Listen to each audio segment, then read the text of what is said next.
there are many of our people who are thinking more deeply and more broadly, looking at it as it actually is, and are beginning to see it more in the international context and the relation that it has with the African struggle, a human rights struggle, or the struggle for human rights. And as such, we can then take it into the United Nations. And bring about the freedom of these people by any means necessary. This police officer pulled up. Then this guy starts screaming. All you hear from there is 3 shots. Why is my son born today? Why? He would give you his shirt. He would be cold just to keep you warm. This officer was in plain clothes. Corey had no way of knowing who he was. There's just some things that are bigger than football. And I felt like starting the Players Coalition and affecting change in this country was one of those things. We focused on police community relations, education and economic advancement, and criminal justice reform. Had it not been for the work that we do, Corey's death would have been in vain. The best way to inspire change is to be it. Hello, welcome to the We Charge Colonialism page. We Charge Colonialism is an organization that is seeking to obtain recognition that African Americans or people of African descent in the United States are in a colonized state. We are exploited by an outside oppressor, that oppressor being the U.S. government. And because of that, we have to address our problems as a colonized people and seek remedies of colonialism, such as self-determination. So if you're interested in our organization and learning more, you can email wechargecolonialism@gmail.com. We also have social media pages if you would just like to follow us. And if you're interested in being a member, of course, you could send us an email and let us know. So what I'm going to talk about today is the NFL in context of a lot of what's going on as far as not just police brutality, but the image of the NFL in general when it comes to Black people. So again, We Charge Colonialism. We are primarily focused on the categorization of colonialism. And what better sport to talk about when you're talking about colonialism, because the NFL is the epitome of that. The NFL, of course, is composed of about 70% of the athletes who are African American, and almost every single owner of the NFL is Caucasian. And of course, we have a couple of people who are supposedly trying to become owners, such as Jay-Z, for example. But I do want to emphasize, it's not whether or not Black people, 1 or 2 Black people actually get inside of the ownership position. Because when you're talking about colonialism, we have to understand that it has been the case in a lot of instances where there are some people who are allowed to partake inside of the institutions of white supremacy, allowed to partake inside of the institutions that exploit Black people, not because they are wanted there, but because you're unable to continue the institution while completely blocking those people out, because obviously you have outrage. Obviously, it would be very difficult to continue to have 70% of Black players yet outwardly deny Black people who tried to get those positions the opportunity. So a lot of this is about saving face, and it's about the ultimate goal. The ultimate goal is to maintain white supremacy. White supremacy does not mind letting 1, 2, 3, 4 Black people in on the scheme in order to continue their agenda. As long as it gets to continue that agenda of the exploitation of people who are of African descent or people who are considered non-white, as long as they're allowed to continue that agenda, they are willing to make concessions in order to achieve that ultimate purpose. The NFL is the perfect example of this. Now, it's interesting because I was actually watching the Aaron Hernandez documentary that was on Netflix, and it was a very good documentary because it really shows you just the risk that a lot of people who are playing football are exposing themselves to. They're exposing themselves to the potentiality of actually sustaining brain damage for the entertainment of America. When you look at the NFL fan base, yes, of course, there are people of all races that are in this fan base, but the predominant fan base is made up of people who are Caucasian, people who are European, and that yet the people who are predominantly being abused inside of the situation, the people who are predominantly sustaining injuries that could ultimately disable them when they're later in life, are of African descent. So this is a perfect example of colonialism. When you have the beneficiaries, be it for entertainment reasons, be it for money reasons, such as the owners, who are of one group that is the ruling group, the ruling class, and of course we know the ruling class in America is white. And then you have the group who is on the exploitation end of it, and this is the players who, although they are getting paid, we know for a fact they are not getting paid their worth. We know for a fact that they're not getting paid what they're going to the worth of what they're going to sustain, that being a head injury. We also know that they're not being paid anything close to what the ownership is getting paid for their efforts, for their bodies being hit by big 400-pound people, for their bodies possibly sustaining CTE. We know that they're not getting that worth, because if you were going to get that worth, you'd be getting a lot more than just a player's salary.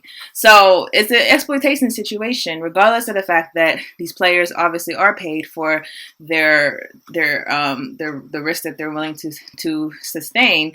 It's still a risk that completely outweighs any monetary compensation when you think about a case like Aaron Hernandez. So, of course, Aaron Hernandez killed 3 people, and he tried to kill another person. I thought it was very interesting that he's killed 3 black people. I believe, one who was from the Caribbean islands, 2 who were Afro-Latinos, and then the other who he tried to kill, I believe he was African American. So that's just something that I observed and I thought was very interesting. But anyways, the point is with Aaron Hernandez, so obviously he sustained these brain injuries, and it's believed that that contributed possibly to him killing all these people. Now, not only do we have black people who are being put inside of the position to sustain these types of injuries, to possibly ruin their lives at a later date, we also know that the NFL is facing a lot of controversy right now because of their stance on police brutality. So we don't need to go through the whole case. I'm sure we all know by now. Colin Kaepernick kneeled because he wanted to protest police brutality. The NFL silenced him by not just canceling his ability to play in the NFL, but ultimately every single player has to stand now. It's not just about Kaepernick, it's about all the players. They're now allowed to make a stance against police brutality on the field of football. Now, the NFL released a video recently. It was a commercial, and I'm going to read from an article. It says, NFL tackles police killings in a powerful Super Bowl commercial.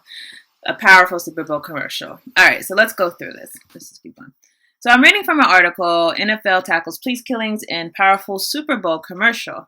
And it states, Roger Goodell will never admit it, but former San Francisco 49ers quarterback Colin Kaepernick taking a knee during his infamous national anthem protest was good for business. The NFL league took a massive hit in the short term, drawing protests and boycotts from every corner of the country before rebounding and being stronger than ever. Emphasize stronger than ever. So all the black people who were supposed to be protesting, I guess they're over it, basically. Kaepernick is now out of the league, and the NFL is capitalizing on the controversies that he started surrounding police brutality and racial injustices seen across the United States. First aired during Sunday night's NFC and AFC championship games, the NFL new Inspired Change advertisement stars former NFL player Anquan Boldin, who tells the story of his cousin Corey Jones back in 2015, Florida police officer Newman Raja shot and killed. It was later revealed that the officer was wearing plain clothes and did not identify himself as a cop. Scrolling down, this is one of the dozens of instances of police killings that have killed black men in the United States. It created conversations on the inherent biases against black culture at large, even if many white Americans refuse to acknowledge these biases exist. Now, the NFL announced last year in January 2019, the Inspired Change platform focuses on 3 priorities: education. Okay, we're going to skip through all this. NFL teams are hard at work showcasing the initiative using the hashtag inspired change on social media, 2 social justice grants issued to Big Brothers and Big Sisters of America and Operation Hope are helping to create long-term programs that empower youth to reach their full potential and help communities across racial and ethnic divides. So emphasize Big Brothers and Big Sisters. That's obviously a corporation. It's a nonprofit corporation that a lot of people may utilize in the Black community. However, we also know that this is a corporation that has a lot of money, and despite the fact that they have a charitable purpose, we should also understand that these corporations are corporations, despite the fact that they're nonprofits. They don't necessarily represent the issues of the Black community. While you might have good individuals in these organizations overall are self-serving. And if you look at the salaries of these corporations, for example, like Big Brothers or Red Cross, you'll see that this is actually a well-functioning for-profit enterprise. Despite the fact that it says nonprofit, the people are taking away profits. So I think it's very important for us to not see things like Big Brothers and Big Sisters and automatically assume that these institutions are going to do right by us. I also think it's important to emphasize that it states that the Operation Hope is seeking to create long-term programs that empower youth to reach their full potential and help communities across racial and economic divides. So despite the fact that police brutality is a Black issue, I think we could call it a Black issue, although all people face the risk of police brutality in the instance of the NFL addressing it. It was from Black people. It was not from any other people that caused Colin Kaepernick to kneel. It was the disproportionate amount of police contact in the Black community. So despite that fact, the answers, the Big Brothers and Big Sisters and the Operation Hope, both answers do not actually pertain to the Black community. And this is things that are done over and over again because the key is not to offend the ruling class. The key is not to offend the exploiter class. As we see, the NFL is back to business as usual already, despite the fact that Colin Kaepernick was ousted by the NFL for doing something for Black people, for standing up for Black people. They're back to business as usual. This has not affected them. This has not affected their fan base. The Black fan base that was protesting, most of them have gone back to watching football. Most of them feel like, okay, well, I'm done. And then not only that, the white fan base, which held strong and said, we're going to keep the standard that we don't want to see this crap on our football field, they won. So they don't have to appease them. They have to do something to silence you, Black people. They have to do something that's going to keep you quiet. So they picked 2 initiatives, 2 of which do not formally address the Black community, despite the fact that this issue originated in the Black community. And that is, of course, to maintain the good graces of their white fan base. And they're not afraid of losing their Black fan base because their Black fan base is already back to normal. These types of things should concern us as a Black community, not just because of the exploitation relationship that exists with a white ownership, not just because of the fact that our bodies are being sacrificed for the enjoyment of a majority white fan base, not just those things, but the Black community who is being exploited, who is being taken advantage of, has failed to realize, number one, their power, because we do have power in the situation. If every single Black NFL player who is at risk of sustaining these injuries, who's at risk of being a victim of police brutality, these same people who are the ones who have the most to lose, if they all woke up and said, we're not going to take this anymore, we're not playing the NFL until you do something about this situation, until you actually have a program, for example, that just actually addresses the Black community and not these far-reaching programs that reach across racial backgrounds and not dealing with the actual community that was being abused. Not just that, but if they actually did something to actually protect players from CTE, if these people were actually about the business, our people, then they would have the power to leverage in the situation. They would have the power to enforce their rights in this situation because, again, have all these people back out of football. The football just will not continue.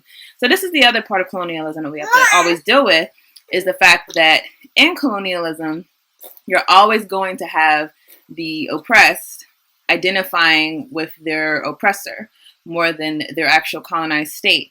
And until that oppressed group wakes up and formally organizes and recognizes that they have power in a situation. Don't think that we're a defeated community. Don't think that we lack power. We have power in a situation. The NFL is a clear situation where we have power. We have power in many situations that we're allowing to happen to us. We have power to overcome a lot of systems.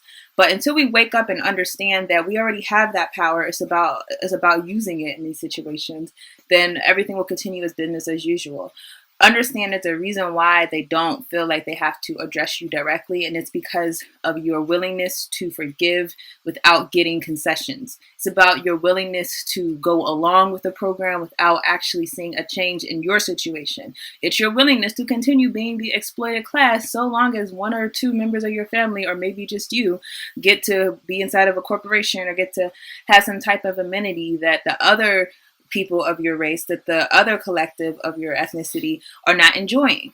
So these are the games that are played in colonialism. These are the games that have been played in the NFL. These are the games that are going to continue being played because of the relationship of power in our situation. We are a power. We have the power, but we're not using our power to actually enforce change inside of this situation. So what are your thoughts on this Inspire Change ad? What do you think about the NFL strategy? What do you think about the fact that their strategy worked? What do you think about the fact that NFL players are continuing to play football, despite the fact that they know that they're putting their body at risk, they're putting their family at risk? Because if you have a damaged brain, you could easily hurt your children, you could easily hurt your spouse, you can easily hurt your community, other people in your community that look like you. What do you think about the fact that we are still continuing inside of this, even after years of struggle? Think about, it was just Martin Luther King Day. Think about what Dr. King would be thinking right now had he realized that we would go from a period of some militancy, actually, to being numb to our own oppression and allowing it to happen, almost like we're just right back in slavery and not feeling it.